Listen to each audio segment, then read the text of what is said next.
win, we know that we'll get through this together. We're America. And now, here's Mike.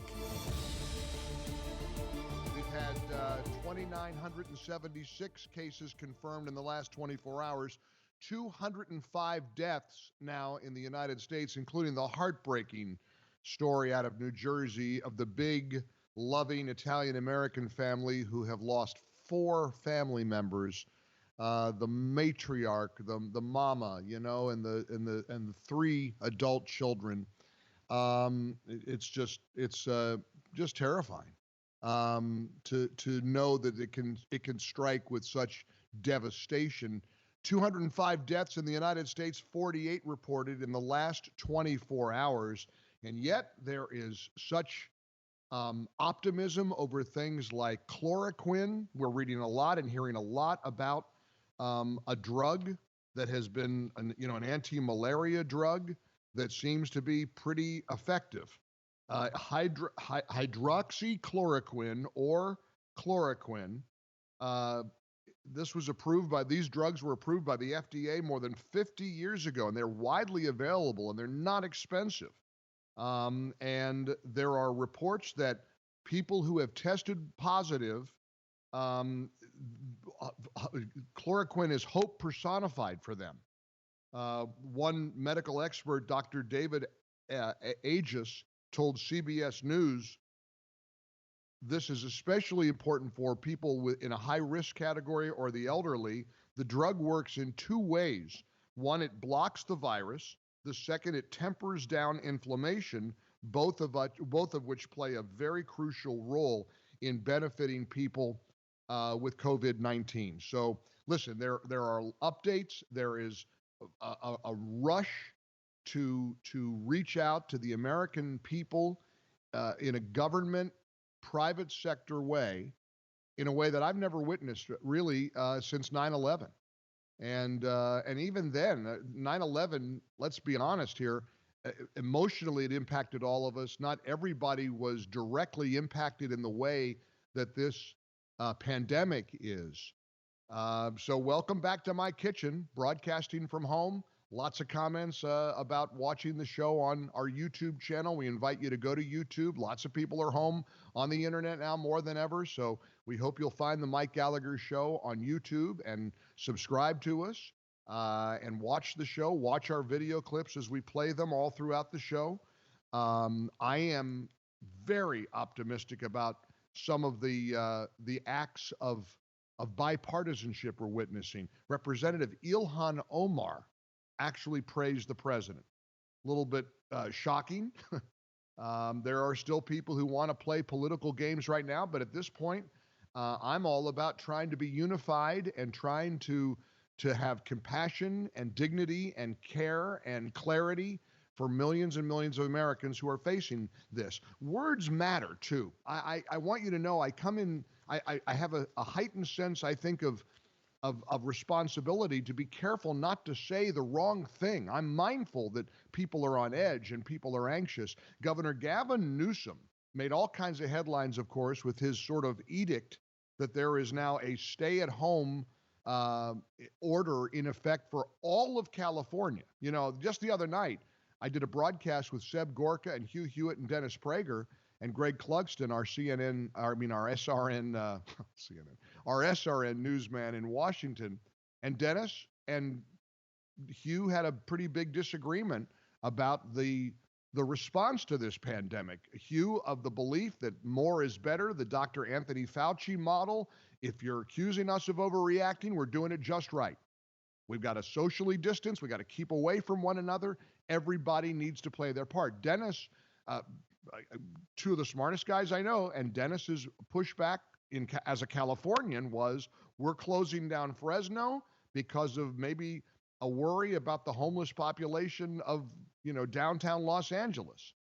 And now, of course, Dennis is, as a Californian, is going to be dealing with the entire state being sort of shut down.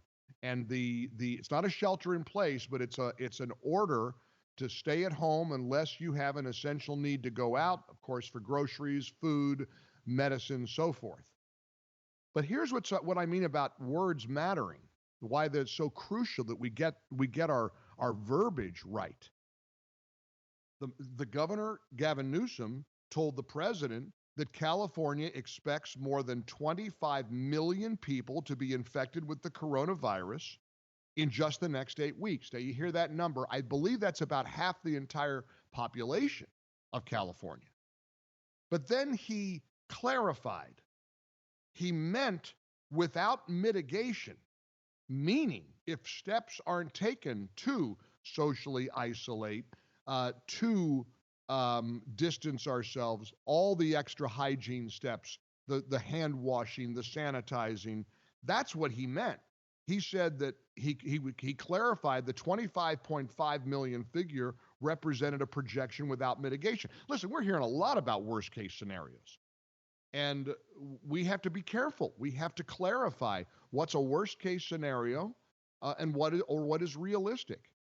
I picked somebody up at the airport yesterday, and guess what? It was empty. People are distancing themselves. The flight was, of course, about a third full. People are doing their part. We're not panicked about it. We're not insane, but you got to be realistic. You got to stay apart from one another. You're not going to shake anybody. Please don't shake hands. We had a guest on earlier this week who recommended sanitizing your hands once an hour.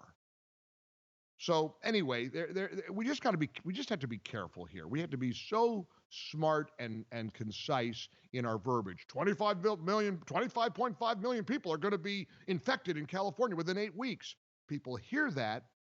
I mean, the population of California, I'm told, is about 40 million people. So that's more than half would be infected. But I meant without mitigation, without changing our behavior. We've already changed our behaviors. We're already mitigating. We're already changing. So let's not go to a place where, the sky is falling on us. A couple of other breaking news developments on this Friday, March the 20th.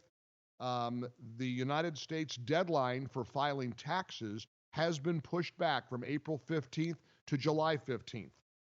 Treasury Secretary Steve Mnuchin announced that at the direction of the president, all taxpayers and businesses will have this additional time to file and make payments without interest or penalties. So tax day is now July 15th in America for all individuals and businesses. Speaking to the president, he's holding steady with daily briefings. We expect later this hour he's going to go to the podium again at the White House. We'll take that broadcast. We'll take that announcement for you, or his briefing live for you here on the Mike Gallagher Show in the ReliefFactor.com studios. Here's a little noticed poll that came out. I'm sure the media won't make a big deal out of this, but it's there. ABC News Ipsos poll. He has a 55% approval rating right now over the way he's responding and leading the country during this pandemic. Boy, is that big, because just last week it was 43%. So within the last week, if you believe in polling, and who knows? I'm a believer in two things, a couple of things actually. I'm vice president of the Happy to Be Here Club. I stay in my lane. And finally, I know what I don't know. And we don't know if these polls are anywhere close to being accurate, but I do know that if it's ABC News, hardly, a machine or a media outlet that's been particularly favorable to the president, they are now reporting a 55% approval for President Trump in the way he's responding to COVID-19. That's a big deal because when you got Ilhan Omar praising him, even Governor Cuomo praising him, let's go ahead and be unified, and let's get through this together and come out the other side with as minimal as illnesses or deaths as possible.